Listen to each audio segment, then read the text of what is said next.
নমস্কাৰ একেবাৰে বিয়া ঘৰৰ পৰা ভিডিঅ'টো আৰম্ভ কৰিছোঁ। বিয়া মানে মোৰ বাইদেউৰ ছোৱালী আৰু ভাগিনৰ বিয়া মানে শান্তি বিয়া তুলনি বিয়া আৰু তাৰে এটা ভিডিঅ' আজি আগবঢ়াইছোঁ।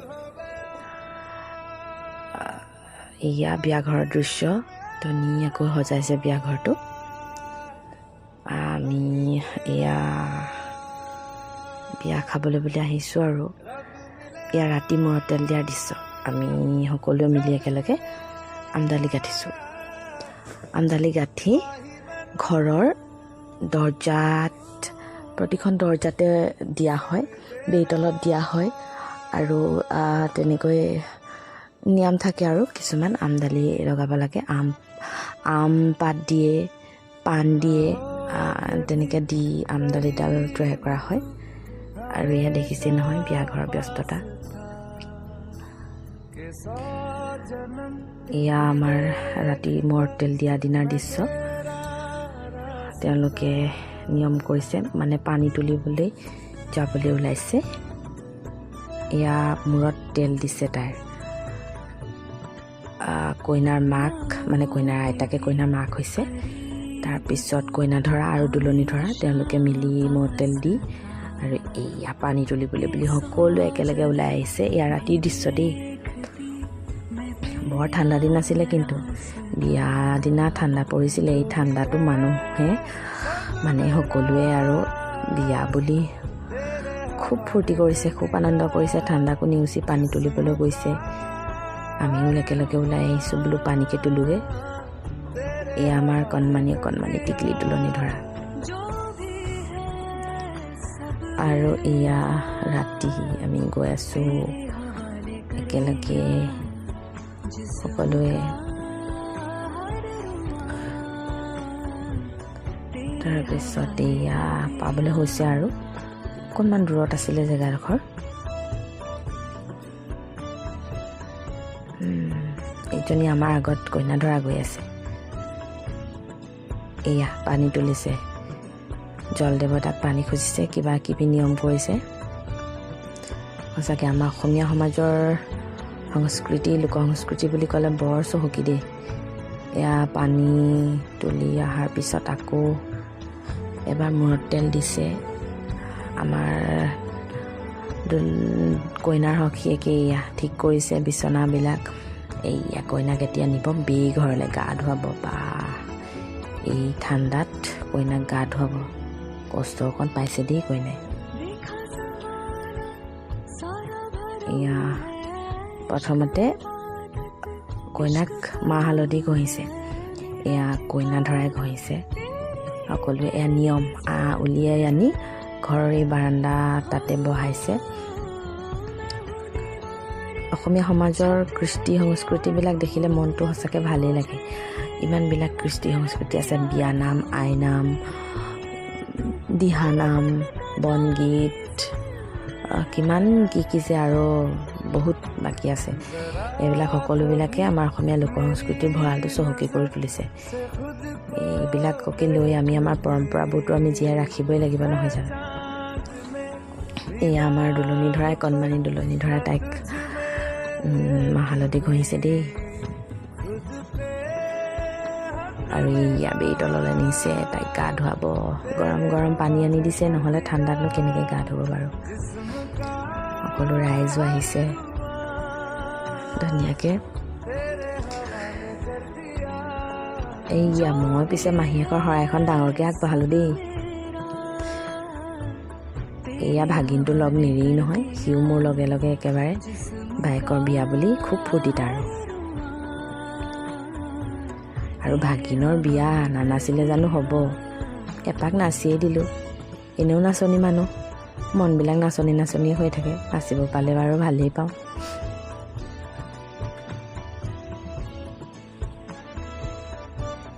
এই লগত ভাগিনেও খুব ফূৰ্তি কৰিছে। এইজনী আমাৰ কইনা, এইজনী কইনাৰ সখীয়েক, এয়া কইনাৰ ভায়েক ভনীয়েক। বা ইহঁতৰহে বেছি ফূৰ্তি বিয়া বুলি। এয়া কইনাৰ দদায়েক একেবাৰে ভিতৰত নাচিবলৈ ধৰিছে খুব। ভতিজাকৰ বিয়া আৰু খুব ফূৰ্তি। এইজনী আকৌ আমাৰ এনাই বয়স 80ৰ দেউনা তেওঁ পাৰ কৰিলে কেতিয়াবাই, কিন্তু তথাপিতো মনৰ ফূৰ্তিটো নকবাই। আজু নাতিনীয়েক বুলি কয়, আজু নাতিনীয়েকৰ বিয়া আৰু এইয়া কইনাৰ মাক। আমাৰ এনাই কথাটো এনেই বুঢ়ী নাচনী, তাতে আকৌ নাতিনীয়েকৰ বিয়া বুলি কোৱাৰ দৰে।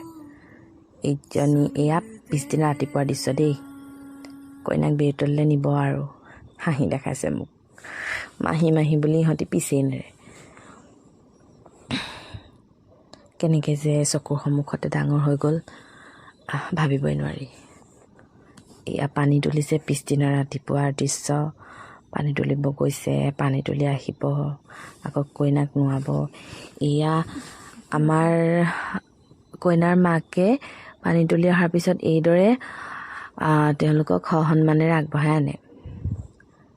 এই পৰম্পৰাবোৰে আচলতে আমাৰ সংস্কৃতিৰ ভঁৰালখন চহকী কৰি তুলিছে। ইজনে আনজনক সন্মান কৰা, সৰুৱে ডাঙৰক সন্মান কৰা, এইবিলাকে আমাক একতাৰ বলেৰে অটুটভাৱে বান্ধি ৰাখিছে। আৰু এয়া বেইতলৰ দৃশ্য, ইমান ধুনীয়াকৈ সাজিছে বেইঘৰটো। এই ওপৰত কলডিলটো দেখিছেনে? সেইটো বোলে যোনফালে হালে ছোৱালীজনী বিয়াও বোলে সেইফালে হয়। তেনেকৈ আমাৰ এইফালে প্ৰচলন আছে কথাটো। আপোনালোকৰ এইফালে বাৰু আছেনে? এয়া বেইতলৰ দৃশ্য। বেইতলত গা ধুৱাইছে কইনাক। গা ধুৱাই ধুনীয়াকৈ কাপোৰ কানি পিন্ধাই ৰভাতলৈ নিব। আৰু এয়া কইনা ধৰাই দাঙিব কিন্তু পাৰিছে দেই।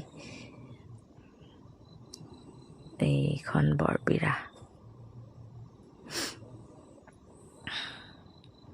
এতিয়া কইনাক দাঙি ৰভাতললৈ লৈ গৈছে কইনা ধৰাই। বাবা পাৰিছে দেই।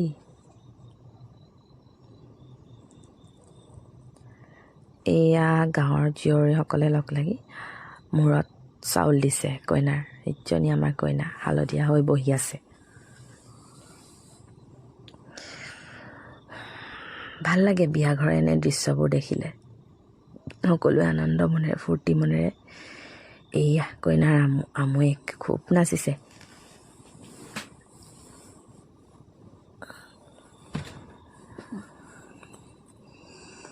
বা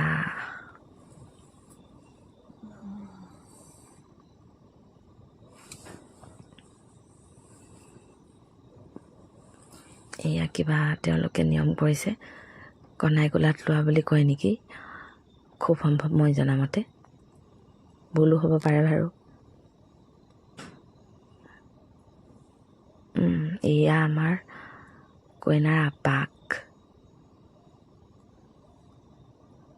নাচনী মানুহ বিয়া বুলি ক'লে এনেও মনটো উগুল থুগুল লাগেই দিয়কচোন। এপাক ননচাকে জানো পাৰি?